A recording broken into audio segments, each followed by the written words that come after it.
নাহমাদুহু ওয়া নুসাল্লি আলা রাসূলিহিল কারীম আম্মা বাদ। আসসালামু আলাইকুম ওয়া রাহমাতুল্লাহ। প্রিয় দর্শক, আলোর কথা চ্যানেলে আপনাদের অভিনন্দন। প্রিয় দর্শক, আজকের আমি এমন একটি আমলের কথা বলবো যে আমলটি নির্দিষ্ট নিয়মে সকাল এবং সন্ধ্যায় 3 বার পাঠ করলে সে অন্ধ, পাগল, কুষ্ঠরোগ ও প্যারালাইসিস হতে মুক্ত থাকবে ইনশাআল্লাহ। আল্লাহ পাক রব্বুল আলামিন হলেন সমস্ত ক্ষমতার মালিক। তিনি আল্লাহ পাক রব্বুল আলামিনে মানুষকে সুস্থ থাকার জন্য বিভিন্ন দোয়া শিক্ষা দিয়েছেন। আর আল্লাহ পাক রব্বুল আলামিনই পৃথিবীতে সফলতা এবং পরকালে নাজাতের জন্য পবিত্র কোরআনুল কারীম নাজিল করেছেন এবং বিভিন্ন আমল শিক্ষা দিয়েছেন।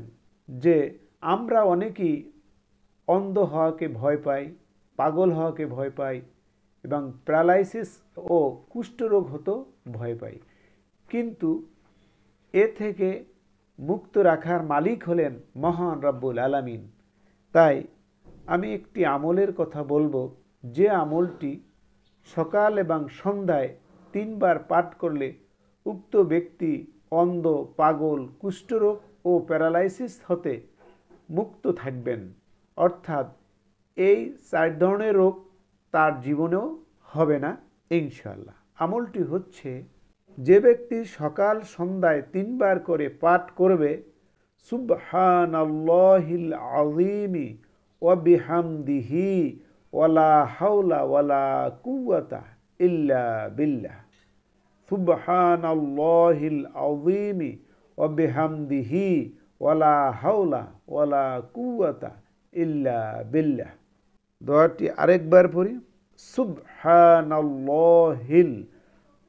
আযীমি ওয়া বিহামদিহি ওয়ালা হাওলা ওয়ালা কুওয়াতা ইল্লা বিল্লাহ।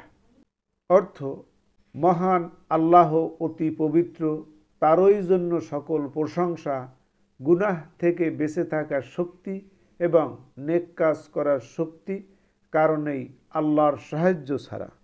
এই দোয়াটি যে সকাল ও সন্ধ্যায় 3 বার করে পাঠ করবে, অথবা 3 বার, 5 বার বা 7 বার, কম বেশি হতে পারে, আল্লাহ তাআলা তাকে মৃত্যু পর্যন্ত অন্ধ হওয়া, পাগল হওয়া, কুষ্ঠরোগ ও প্যারালাইসিস থেকে হেফাজত করবেন। আমালিয়াত কা ফাজায়েল। প্রিয় দর্শক, আমি বিশেষ আমলের ভিডিওগুলো আমাদের চ্যানেলে দিয়ে থাকি। তাই আপনি যদি আমাদের চ্যানেলে নতুন হয়ে থাকেন তাহলে অনুগ্রহপূর্বক আমাদের চ্যানেলটি সাবস্ক্রাইব করুন ও আমাদের ভিডিওগুলো লাইক, শেয়ার ও কমেন্ট দিয়ে আমাদের পাশেই থাকুন। এতক্ষণ ভিডিওটি দেখার জন্য আপনাদের সকলকে ধন্যবাদ।